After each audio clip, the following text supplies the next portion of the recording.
Cool. So it all looks like it's live. So hopefully, looks like there's a couple of people in here. So hi guys. I'm going to give it a couple of minutes just to let a few people come in.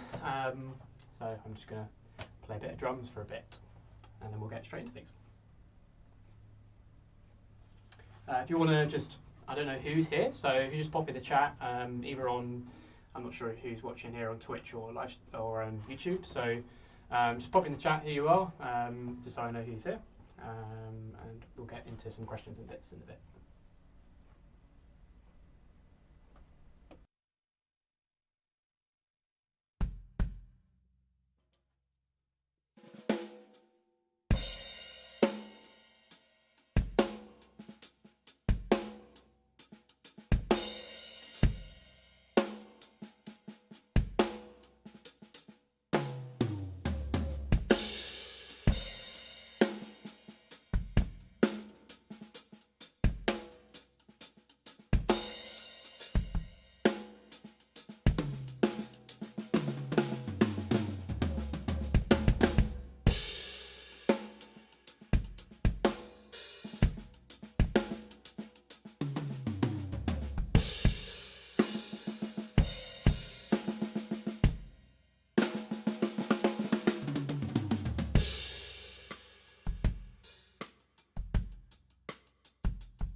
Sorry, now you should be able to hear me. Looks like sorry, now you should be able to hear me. Looks like sorry, now you should be able to hear me. Looks like sorry, now you should be able to hear me. Looks like sorry, now you should be able to hear me. Looks like sorry, now you should be able to hear me. Looks like sorry, now you should be able to hear me. Looks like cool. Sorry. Sorry, now you should be able to hear me. Looks like sorry, now you should be able to hear me. Looks like sorry, now you should be able to hear me. Looks like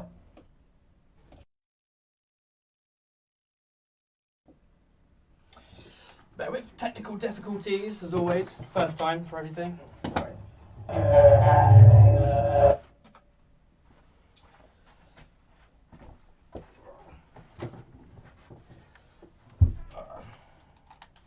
Cool. So, let's see. Cool, and Rahul's here. Hey, Rahul. Right, can everyone hear me okay? Just give me like a little yes or something in the comments. Looks like most people here look like they're on YouTube, which is good. So let's keep an eye out on the YouTube chat for now. Can you all hear me okay? Just someone drop in the comments, let me know if you can or not. Yeah, cool, good stuff.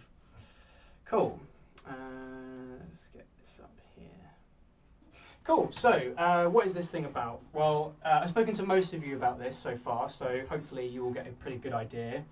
But for anyone that's watching this on YouTube who I haven't spoken to anyway, essentially all this is going to be a free, either weekly or twice a week, or I might change it up a little bit, free live stream opportunity for giving you guys to ask some questions to me, your drum teacher, or maybe future drum teacher for that matter of fact. I really want you guys to chat in the chat as well and get to know each other a little bit. If you can, maybe let's start off with. In fact, I've had a couple of questions coming in, so I'll get into that in just a second. But yeah, I want it to be a place where we can all come and chat and talk about drums and answer any questions that you have about drumming as well. So I'm also going to open up to some different things in the future as well. So I just thought I'd give you a little bit of a rundown of some future topics. Let me get my notes up on here because it seems to be a bit easier to do that. So where are we?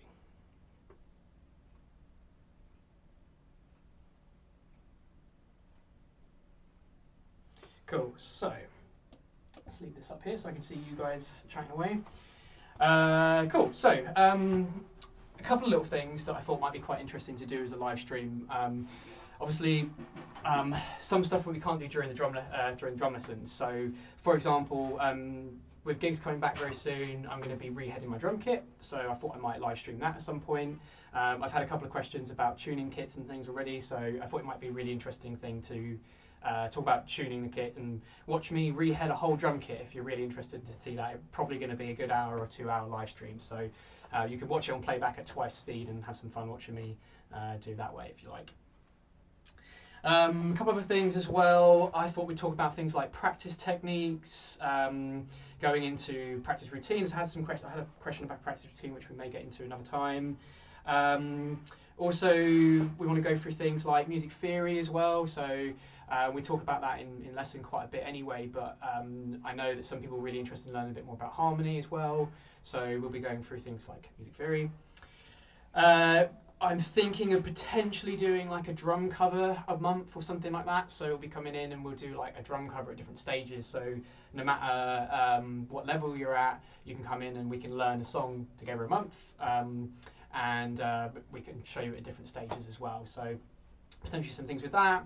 Also, for anyone working on the rock school grades, I'll be doing like specific graded sessions. So we'll do the grade 1 session, and anyone who's working on their grade 1 can come in and ask questions regarding the grade 1. That will help everybody out as well.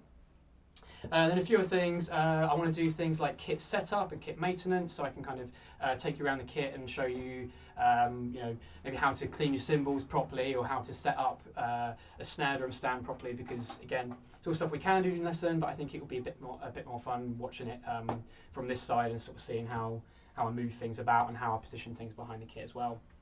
And then something that I'm really passionate about is music production and properly recording drums as well. So I'm hoping at some point I'll be going into recording drums and looking at how you sort of mic up the kit and stuff like that as well. Oh, hey Jim. Busy but we're watching. Cool, yeah, be interested what you think. Cool, awesome. So for today, at least, I had a couple of questions come in, so I thought I would answer a couple of them. If any of you watching live who haven't put a question in, then please feel free to put a question in, and if I don't get around to answering it today, I'll do it in another live stream. So I'll keep a note of any questions that weren't answered. But if you want to drop a question in the chat, do that now, and then I can get into those as well. We'll just check on Twitch now. Cool. Awesome. So, question number 1 came from, let's see, what one should I go for first? I'm going to go with a question from one of my students, Zach. I don't know if Zach's in here, but it doesn't look like he is, so you can watch on the catch-up. But he had a really good question about changing the bass drum patterns within your drum grooves, and I thought it was a good place to start because I know a couple of you in here are a little bit later down the grades, but I think it will be kind of useful to sort of see that process. So essentially, when it comes to changing the bass drum pattern, there is so many different things, and often what we're looking at doing is changing the bass drum pattern but not changing your hands. And one of the reasons you do that is because, let's say for example, within a song, there's a bass guitar going dum bum bum bum bum. You might want to follow that bass pattern with your bass drum. So we need to look at what most people refer to as independence exercises with your bass drum. We're going to look at a bunch of patterns within there as well. So it's all about controlling your subdivisions. Subdivisions being quarter notes, 8th notes, 16th notes, and understanding how to play bass drums in all those different positions. My favourite exercise for working on bass drum patterns in particular is, well, there's kind of a few different things, but I like to, what did they call it to me? one of my teachers called it like the fat back exercises. So it's like basically 16th note bass drum patterns and all the different positions that you could do them, and then just kind of replicated around the bar. But I've also known it as the 16th note alphabet for a really long time as well. So that's what we're going to refer to it as, is the 16th note alphabet. Oh, hey Harry, good to see you. I haven't seen you in a little while. So yeah, so let's take a look at a couple of exercises to help you pick up some different bass drum patterns. So I'm going to have to flick between the microphone and the drum sound because the drums sound terrible through that mic. So I will keep doing that to talk. So exercise number one, we're going to take one bass drum and we're going to put it in lots of different, or all of the different positions within 16th notes. So the one, the E, the and, the the two, the E, the and, the as well. It's just going to replicate itself through each beat. So for now, I'm just going to do the one, the two, the three, the four, then I'm going to move everything across. So the E, the E, the E, the E, and so on. So let's have a listen to what that sounds like. And I'll play you a couple of different options.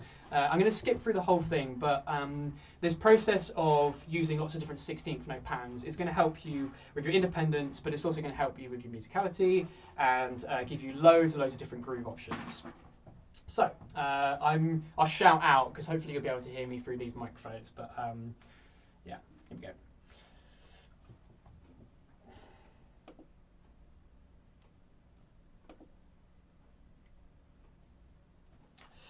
So I'm going to move it across a 16th note each time.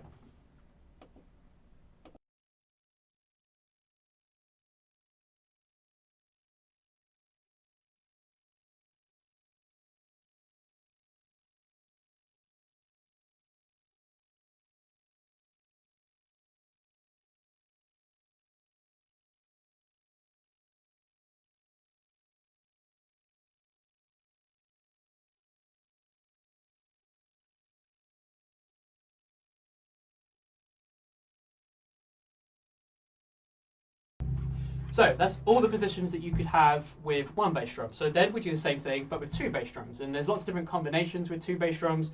But to start off with, I'm going to do two 16th note bass drums in a row. So the one and the E, the E and the and the R. So sound like this.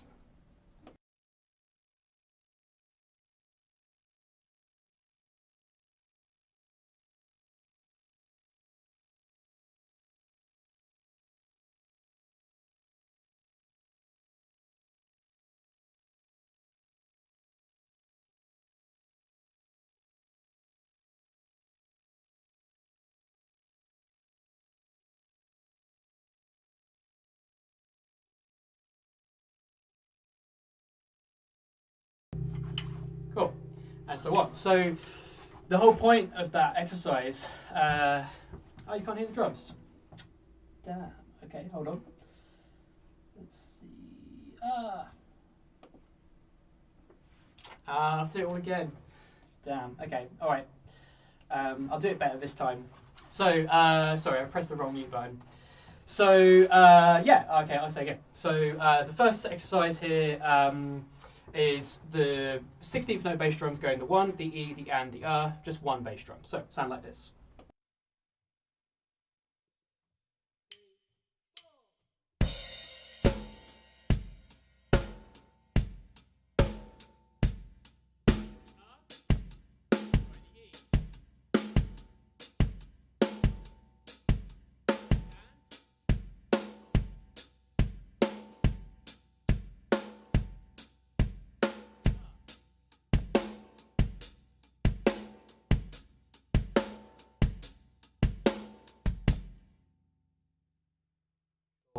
Cool. So hopefully you guys could hear that. If you could hear that, someone let me know if you can hear that, if you please.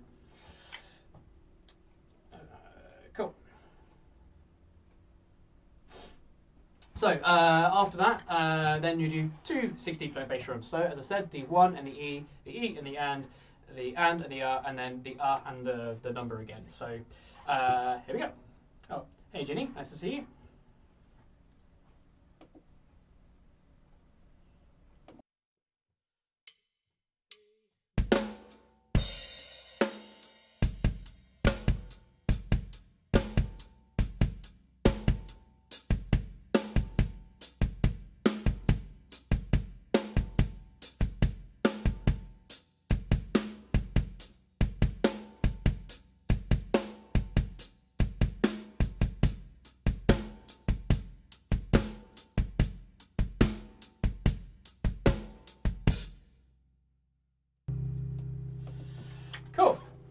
Wicked. So you would do that. I'm not going to go through all of them, but essentially that's kind of the idea with this. So by using 16th notes, you're really going to get quite a lot of options out there. You'll get all of the quarter note options, you'll get all of the 8th note options, and all of the 16th note options. So that's a really good exercise. Again, we can get into that for you, Zach, at least. If you want to go through that in more detail, we'll go through that in the lesson. Cool. So let's have a look. What's the other questions that I've got here? Plow on through these. Again, anyone who's joined, if you have any questions that you want to ask while we're live here, please feel free to put them in the chat, and I will make sure I answer them either today or next lesson. So let's have a look. So I've got a little bit of a talking one. So I'm not sure if he's here. Is he here? I don't think so. So another student is not here. So James asked the question, who are my biggest influences / people you can recommend researching and follow as a drummer, and why?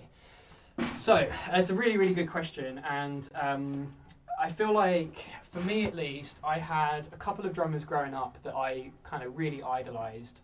From there, when I went to college and started speaking to lots of other drummers, I realised just how many drummers were out there. And rather than having like one person that really influenced me, I like to think I've got quite a few different influences from different places. So I'm just going to give you a couple of guys that I think are really, really good. And again, I'll go into the reasons why.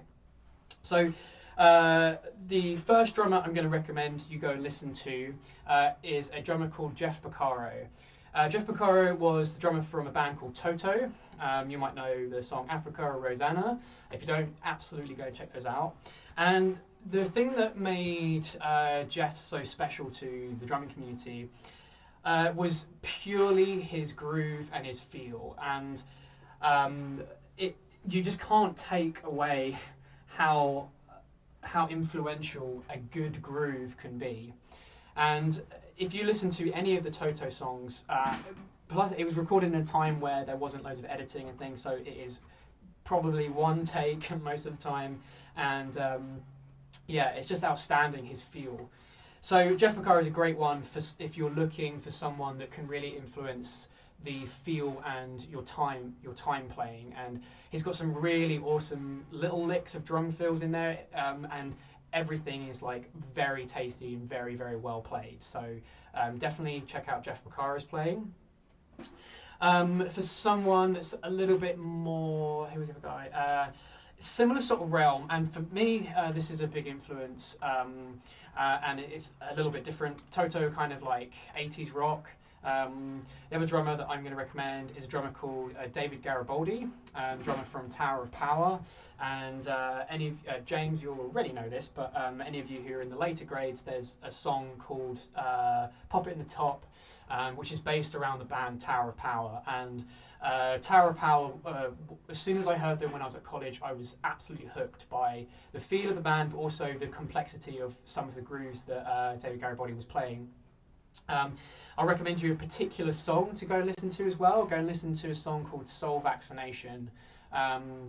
It absolutely blew my mind how he's playing some of the stuff that he's playing, and I promise you, the more you look into David Garibaldi's playing, the more you'll start to understand how much control he has of things like ghost notes, and his dynamic playing is just really, really impressive. And again, extremely tasty, very much a groove player, but when he pulls out those chops, you really notice them.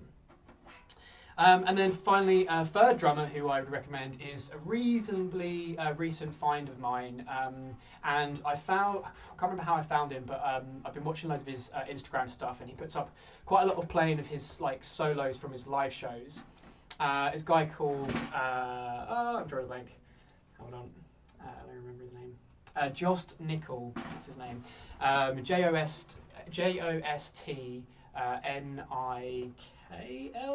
something like that. I'm terrible with spelling, but he's just brought out an album as well. So I've literally just started listening to it, and it's incredible. And the thing that really shook me with Jost's playing is Again, very much groove player, but he can solo like hell, and I would again really delve into his playing because it's super technical, and I would even put him on the like level of like clinician drummers, like drummers who are just who are amazing at solos, but again, you put him with a band and he's going to absolutely kill it. So those are going to be my 3 recommendations for you, James. Jeff Porcaro from Tower of Power, David Garibaldi from Jeff Porcaro from Toto, David Garibaldi from Tower of Power, and Josh Nickel. Go and have a look at some of their playing. Cool, right. I'm going to take one more question, and then if anyone else has any questions in the chat, again, now is the time, and then we'll get back into this next time. Oh, here you go. No, he's in here.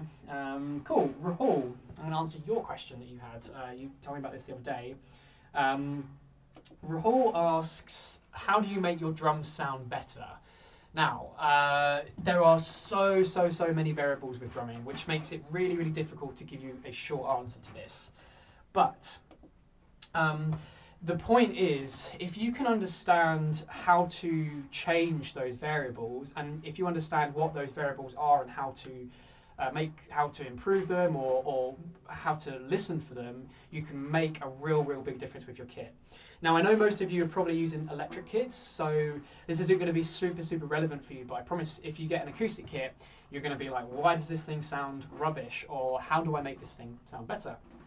So I'm going to give you a couple of tips when it comes to a couple of things about your playing that can make the kit sound better, but also about how you set up the kit, which kind of includes tuning. So first of all, let's talk about your playing. Now, I'm hoping that through the drum mics, you're going to be able to recognize this. One of the biggest things that I see people doing, especially in the earlier times when they're learning, is doing what's called playing into the head. Now, this is okay for things like bass drums. Sometimes you want to play into the head to give the bass drum a bit more power, but when it comes to toms and snare drums, and especially cymbals, you always want to be playing out of the head, or for cymbals, off of the surface at least. So I want to just talk to you a little bit about what that actually is and how to help your technique. So have a listen to the difference here. I'm gonna mute the microphone for a second, but I'm gonna walk down the toms here, and I'm gonna play into the head. So what that means is, as you strike the surface there, you kind of press the stick down and you leave the stick on the head. I'm going to do that a couple of times, walking down the kit. And then I'm going to do the same thing, but playing out of the drum. And essentially you're thinking of it as a bit like a basketball. You want it to hit the surface and bounce immediately off. You don't want to press it in, so bouncing off of the head. So have a listen to the difference of this here.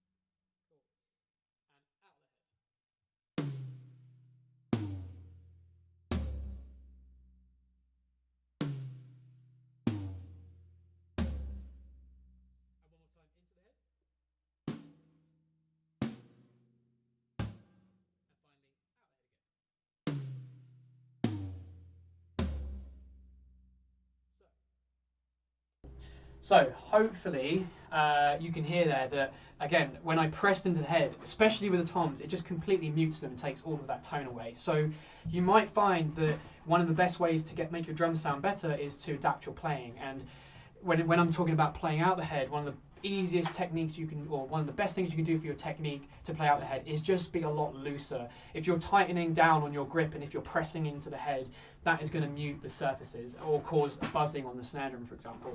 Whereas if you're loose and you let the drumstick bounce a little bit, it's going to be much easier to get that much fuller sound from your drums. Cool, so that's the first thing. And again, in terms of playing in and out of the head for the bass drum, personally, I prefer the way that it sounds playing out of the head. I feel like you get a little more low resonance from the bass drum, and that's the kind of sound that I like.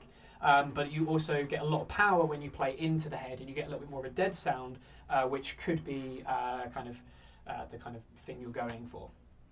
So with bass drums, it's a little bit up to you, really. I just want to be able to do both, I would say.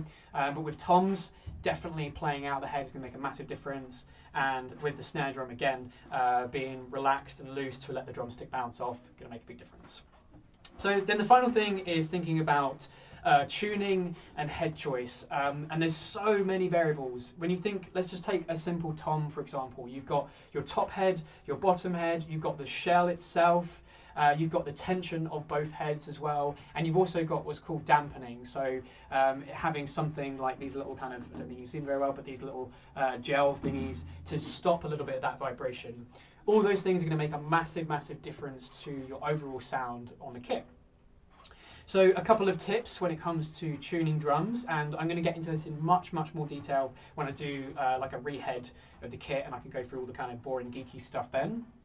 But for now, think about think about the physics of your drums. So we talked about how playing into the head and playing out the head makes the drum vibrate more, or makes the head vibrate more, and that's exactly what you want to do. You want to make sure that the drum heads are vibrating. They might not be vibrating correctly, or they might be vibrating kind of weirdly if they're not tuned well. The tuning is to do with the tension of the tuning nuts here, or the tuning pegs here. So making sure that you're understanding how much pressure and how much torque to put on each lug is going to make a big difference, but also looking at how the top head and the bottom head react together. If they're reacting together and vibrating at the same amount of time, they're going to vibrate for a very long time. So if you want a lot of sustain for your drum, tuning the top and bottom head to basically the same pitch is going to allow the drums to vibrate loads, or the heads to vibrate loads, creating nice overtone. If they cancel each other out, then by vibrating at different speeds, then you're going to get a shorter sustain. When it comes to bass drums, a lot of people like to put cushions or pillows in their bass drum. I would say that you definitely don't want to overdo this. A lot of people will try and fill it. It's just to deal with the kind of boinginess of the bass drum. That's probably going to be down to the head choice, so making sure you've got a really good, decent drum head on your bass drum especially is going to make a big difference to that. But my personal preference for dampening when it comes to bass drum, in terms of the internal dampening, is a light cushion along the bottom touching the front and back head, or the batter head and the reso head as we know them, just to dampen that a little bit, and then you can adapt that. You can add more if you want a shorter sound, or you can loosen it a little bit and bring it a little bit further off the head if you want a bit more full sound. When it comes to the snare drum, again, kick and snare probably the most important. So you do want to spend a lot of time understanding the tuning of your snare drum. We talked about how you might tune the top and bottom heads to the same pitch. With a snare drum, it's really, really common, most common, to tune the bottom head much higher than the top head.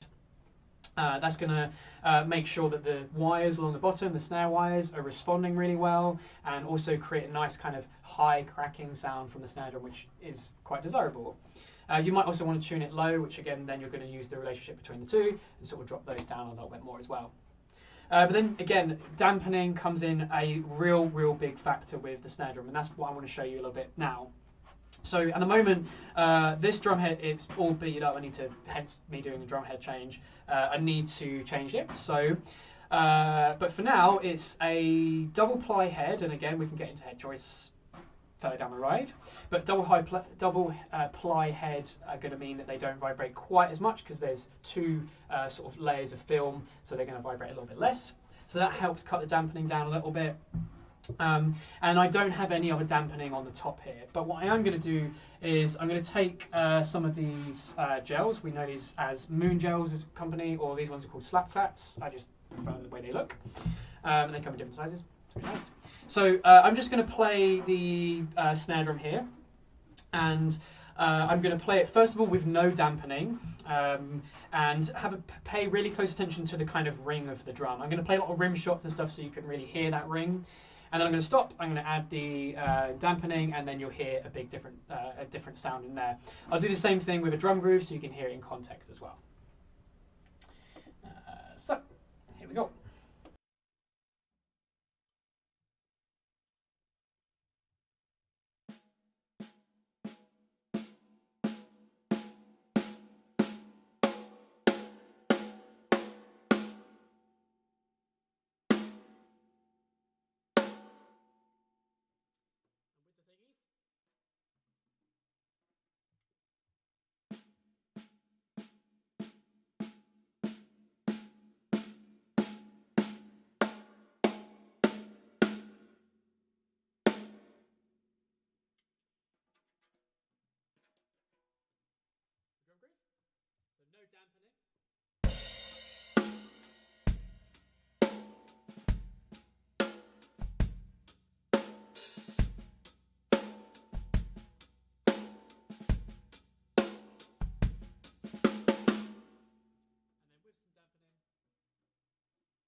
So hopefully you can hear that. I realise I've got some reverb on the mics and stuff, so you might be hearing a little bit of that, but you hopefully should hear a big difference between there. So dampening is going to be really, really important when it comes to the snare drum, so it can really change the sound there. So as I said before, so many different variables when it comes to making your drums sound better.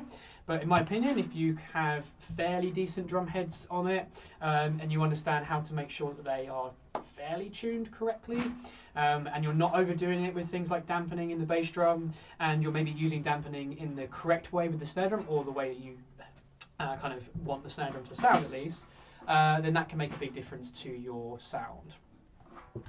So I think that's pretty much it I've got time for today. Yeah, cool. So I'm going to finish there, but thank you a lot for joining in, you guys. It's really good to see you there. If you have any other questions, you know, I've invited everybody to their Notion pages now. So if you have any questions, I think I showed you all how to use the submit a question form on your Notion page. So I'm going to be doing this, I'm going to try and do this weekly. So just as you get questions throughout the week, just drop them in on the Notion page, and I will be sure to answer them. I've got a couple of questions left over that I didn't get around to doing today, so we will go through those probably next time. But for now, again, thanks a lot for tuning in, and I'll catch you guys really soon. Again, bye-bye.